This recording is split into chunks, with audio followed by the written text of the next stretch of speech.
Hello again, everyone. It's Graham Giancola from Vibin With G, where I interview celebrities, local people, and notable people from around the world. And today we have one of the best cash cab guys around, Adam Growe.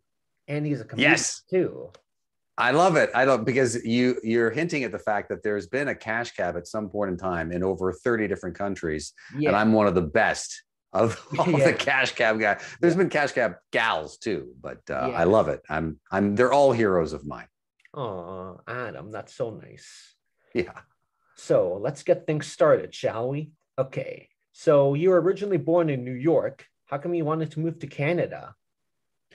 Well, when you're a 6-month-old baby, if you can't find really yummy, clean things to chew on, you really want to get a new location. So my parents, of course, were in New York. I was born. My dad's from Toronto. He's doing his medical residency in Manhattan.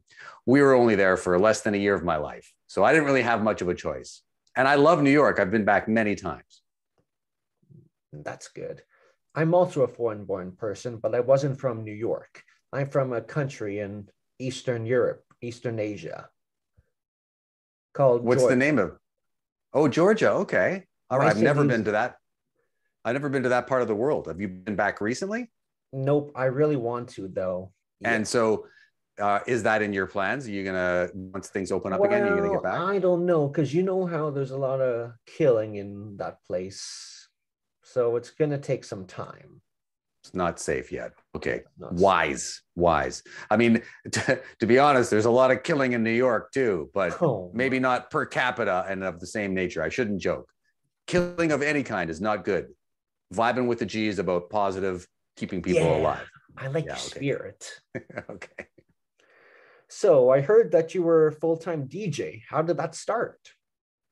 Well, I had spent so much time in high school and university messing around on the microphone. In fact, at one point in time in my senior year in high school, I was the person on student council who made all the morning announcements on behalf of the students. So I really loved being on the microphone. And so by the time I finished my undergrad university degree, which was at the University of Toronto, I thought, you know what?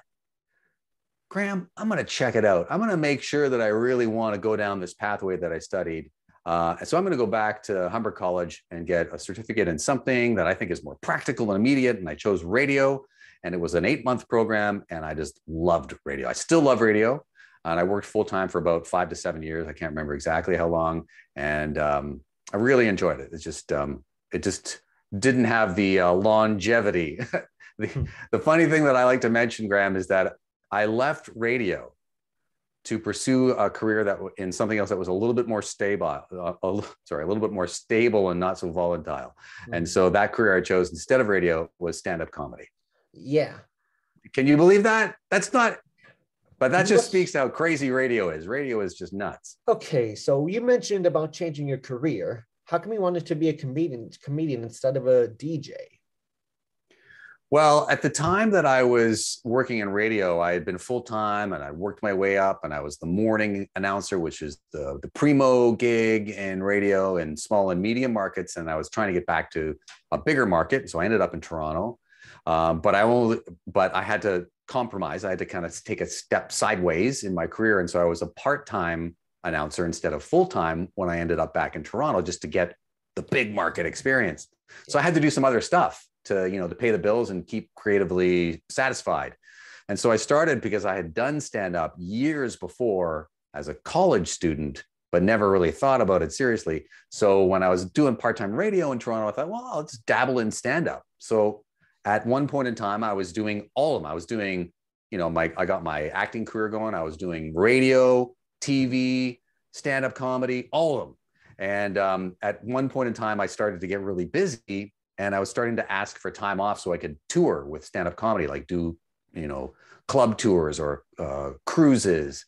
And my boss in radio, as you know, is called a program director. My program Yeah, I director at the know. time said, well, I know you know that, but so my program director at the time said, Adam, listen, you got to make a choice. You're my guy to support my staff for a full-time when they go away. So and now you're asking me for all this time off. So you need to make a choice. And that's why I decided to go the comedy route.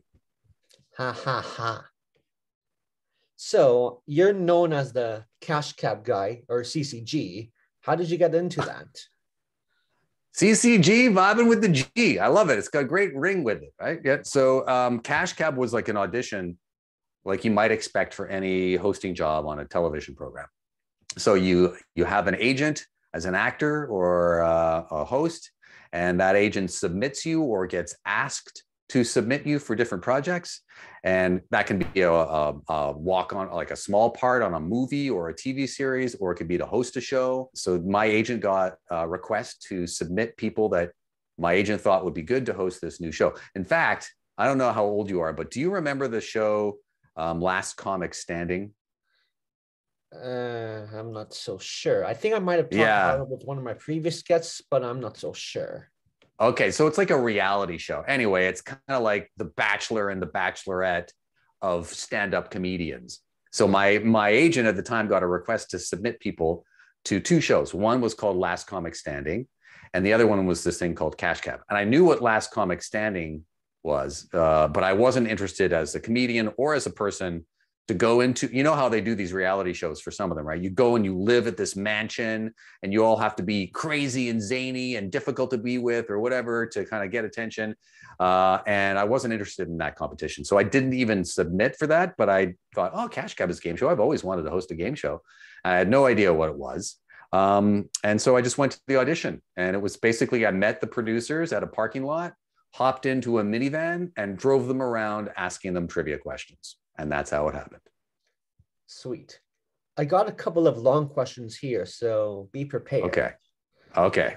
So have you met any of the international Cash Cab drivers? If you did, which one is your favorite? If you didn't, which one would you like to meet? I haven't. And to be honest, I couldn't name all of them. Some of the versions of Cash Cab were only in production for a short period of time. And some of them are pretty obscure, and I wouldn't know all of the countries off the top of my head. But because the American version had already been on the air for about 3 or 4 seasons before they even decided to make the Canadian version, I was aware of the host of the American version, and his name is Ben Bailey. Yeah. I never met him, but he's an extremely funny stand-up comedian and an exceptional host. He actually won an Emmy, which is the Canadian version or the US version of the Canadian Screen Awards. You see how I did that? It's not like we don't have the Canadian version of the Emmys. They have the American version of the Canadian Screen Awards. So he won an Emmy for his hosting role, the daytime Emmys. And at one time, once we finished the first season in Toronto, the US version had a 1-episode special that they were trying to do. And I don't know for sure why, but Ben wasn't available to do it. And so they hired me to go down to New York and drive the American Cash Cab in Manhattan. That's one of the other times I went back to Manhattan. So I was driving a cab in Manhattan to do that one-off special. And that was, you think Toronto drivers are crazy. Don't want to drive in Manhattan. It was a lot of fun. So I never met him, but I do have a lot of admiration for him. Now, my next long question. Has there been any celebrities or any people who weren't well-known, but well-known now that have been on your version of Cash Cab? There are some random occasions where entertainers or musicians ended up in the Cash Cab, and they were already known. I wouldn't say that all of a sudden they burst out. There are 3 people that come to mind. One is a folk musician. His name is Bob Snyder. And I didn't recognize him because I'm not really familiar with that genre of music. But after the episode aired, I got a lot of fan mail going, I can't believe you had Bob in the back. You didn't. And I should have been queued off. Like, he and 3 other people got into the Cash Cab, and he had his guitar with him, like in a guitar case. So I didn't even clue into that. But he was just a very kind of humble, soft-spoken person. So he didn't say, do you know who I am, or anything like that. So there was a lot of people that knew him. The other 2 people I can think of, one is this really talented mentalist and performer who I had met at many corporate events. We'd crossed paths before he got into the Cash Cab with a friend of his, and his name is Mysterion. If you ever heard of Mysterion or the Sentimentalists, it's a duo that he's got with Steffi K, and they're extremely talented performers, especially if you like that genre. So he was in the Cash Cab. Sorry, Mysterion, not as much fan mail with people recognizing you. And then the last person was a woman who was on Big Brother Canada, and a lot of her fans. She was on Cash Cab with some friends, just random, before she ended up on Big Brother. And BB Can fans are fanatics. And so in repeats, when that episode aired, all the fans came out and were like, you know, like the BB Can, the Big Brother housemates. This is another reason why I would be horrible on Last Comic Standing, living in a house with a bunch of other comedians, is because I don't watch a lot of Big Brother and that kind of stuff. But all of the house members, eliminated winners, all more famous than me. That's how crazy those kind of shows are. So she was a very popular past contestant on Cash Cab. This is gonna be my last Cash Cab question for you. Sure. So what was the highest amount of money that was won on Cash Cab? Yes. So the highest amount of money on Cash Cab Canada was $2,400, $2,400.